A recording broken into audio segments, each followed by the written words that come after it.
Fala pessoal, chegamos na nossa aula de número 3 desse módulo 1 do nosso curso. E o tema dessa aula é habilidades, de gerente de projetos. Quem é o gerente de projetos? Quais características essas pessoas têm que apresentar? Como é que é um gerente de projetos de sucesso? Sobre isso que a gente vai falar hoje. O conhecimento que vai ser dado aqui ele não é muito trivial.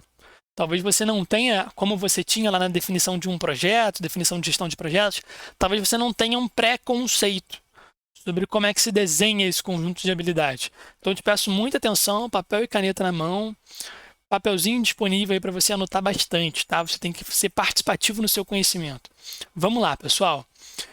Muita gente que gerencia projetos não sabe sobre isso, porque não teve uma boa fundamentação, uma boa formação. Mas eu gostaria, claro, que aqui no curso você saia uma pessoa muito bem formada. Você tem que sair daqui uma pessoa capacitada, beleza? Então, como é que a gente forma um gerente de projetos de sucesso, uma gerente de projetos de sucesso? A partir de 3 pilares. Esse modelinho, quem criou foi o PMI.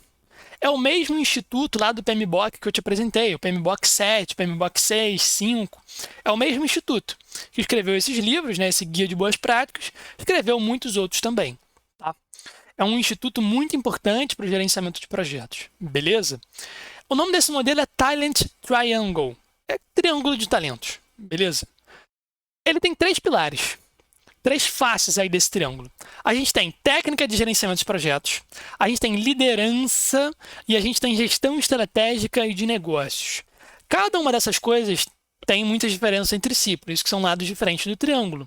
E você precisa saber de forma aprofundada ali do que se trata, porque se você é um gerente, uma gerente hoje, ou quer ser amanhã, e você não tem esses pilares bem fortalecidos, os 3, você vai ser uma pessoa incompleta.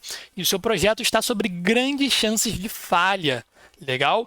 Esse triângulo ele não existe se um lado for super pequeno e o outro for grandão. Vai ficar muito desproporcional e o seu projeto vai tender à falha, beleza? Por isso que esses 3 pilares têm que estar bem fortalecidos. Vamos a eles. Técnica de gerenciamento de projetos, nosso primeiro tópico. Lembrando, não estou colocando em ordem de prioridade, em ordem de importância, não. É apenas uma disposição do conteúdo. Não significa que a técnica é mais importante que a liderança, que é mais importante que a gestão estratégica de negócios, tá bom? Só para clarear você. Técnica de gerenciamento de projetos.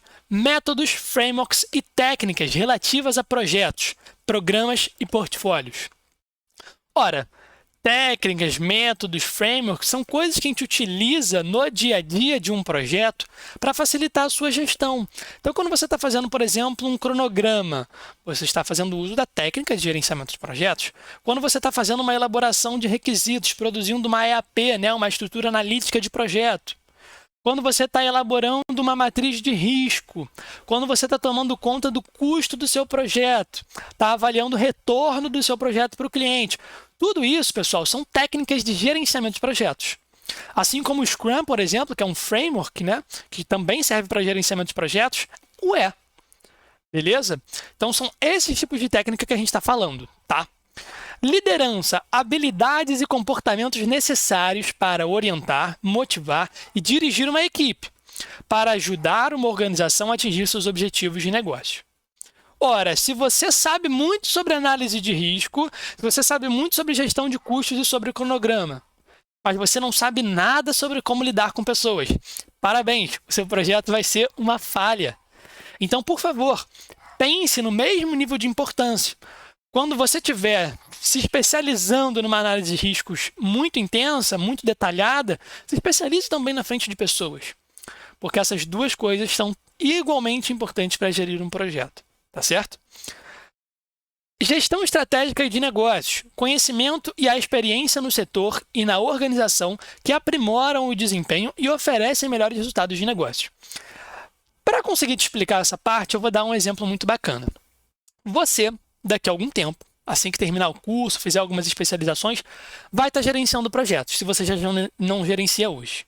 Pense que você está numa consultoria e você vai gerenciar um projeto para uma empresa gigante, do setor de energia, do setor de óleo e gás, do setor de logística, do setor alimentício, do setor da saúde, não importa qual setor, mas um setor específico, certo?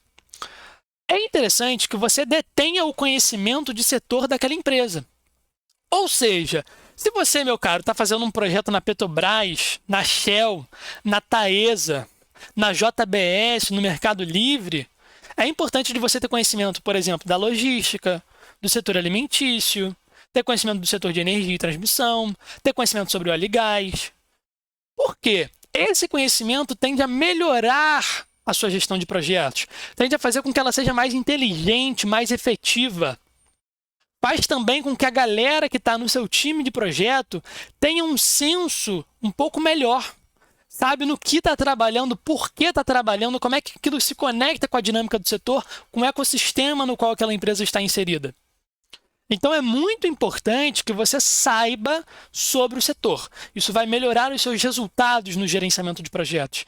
E, ao mesmo tempo, também é importante, igualmente importante, que você saiba também sobre a empresa. Ou seja, se você está gerenciando um projeto na Shell, você precisa conhecer bem a Shell. Quais são as suas fraquezas, as suas oportunidades, as suas ameaças, as suas fortalezas. Quais são os próximos desafios da companhia, os desafios que já foram superados, o organograma, a relação entre os departamentos, a forma com a qual as pessoas interagem dentro dessa empresa. Então, tem um monte de informação que você, gerente de projetos, precisa saber para que o seu projeto tenha cada vez mais chance de sucesso.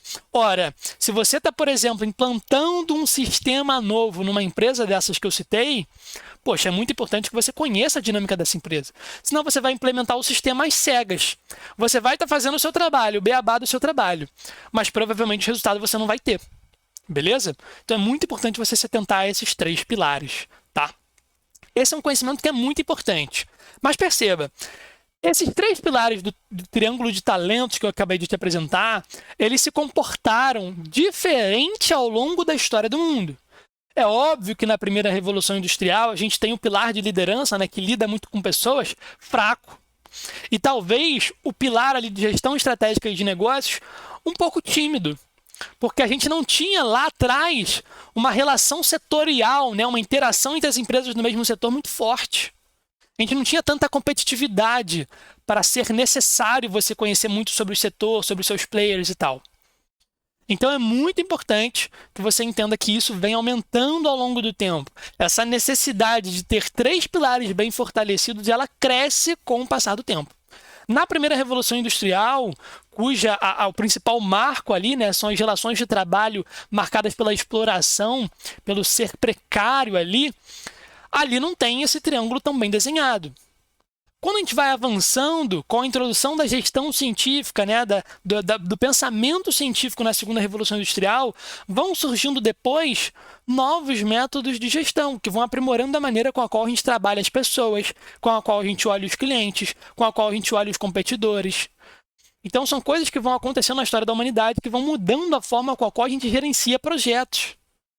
O camarada que gerenciou projetos lá em 1500, lá em 1900 e bolinha, ele não é o mesmo cara que gerencia projetos hoje.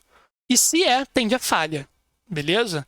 Inclusive, essa mudança de paradigma de gerenciamento de projetos, ela acontece tanto que, por exemplo, no desenvolvimento de software, a partir dali da década de 70, 80, vão surgindo um monte de métodos e frameworks novos. Extreme Programming, Scrum, DSDM, FDD, um monte de coisa vão surgindo, porque gerenciar software não estava funcionando do jeito que a gente gerenciava projeto. Gerenciar um projeto de desenvolvimento de software não funcionava mais desse jeito tradicional. Então a gente precisou ir mudando algumas coisas. Isso vale para tudo. Quando a gente fala sobre outras áreas de conhecimento que não são desenvolvimento de software, esse triângulo ele vale pra caramba. É só você pensar que antes o lado de pessoas ele era não muito desenvolvido, o lado de competidores e clientes também não. Mas hoje em dia ele é tão importante quanto a técnica, tá? Para que as coisas fluam e deem certo. Por fim, vale chamar a sua atenção, talvez você já tenha lido enquanto eu falava, ali onde eu falo sobre a quarta revolução industrial, eu digo que há uma necessidade de um comportamento ágil. Comportamento ágil, leia-se. Habilidade de se adaptar, tá? Eu preciso me adaptar, entregando valor e reduzindo o desperdício cada vez mais. E isso advém, né, de um mundo muvuca. Ou seja, eu preciso me adaptar porque o mundo ele tem um conjunto de características que se resume no acrônimo muvuca, que a gente não vai tratar nessa aula em específico, mas na próxima a gente vai destrinchar cada uma dessas letrinhas, o M, o U, o V, o U de novo, o C e o A. exemplos práticos de como que isso se desenha no mundo atual e como que isso impacta o gerenciamento de projetos. Beleza, pessoal? Espero que tenham curtido a aula, ficou um pouquinho longa. Pessoal, comentários, dúvidas, feedbacks, tudo aqui embaixo. Vamos interagir. Tchau, tchau. Até a próxima.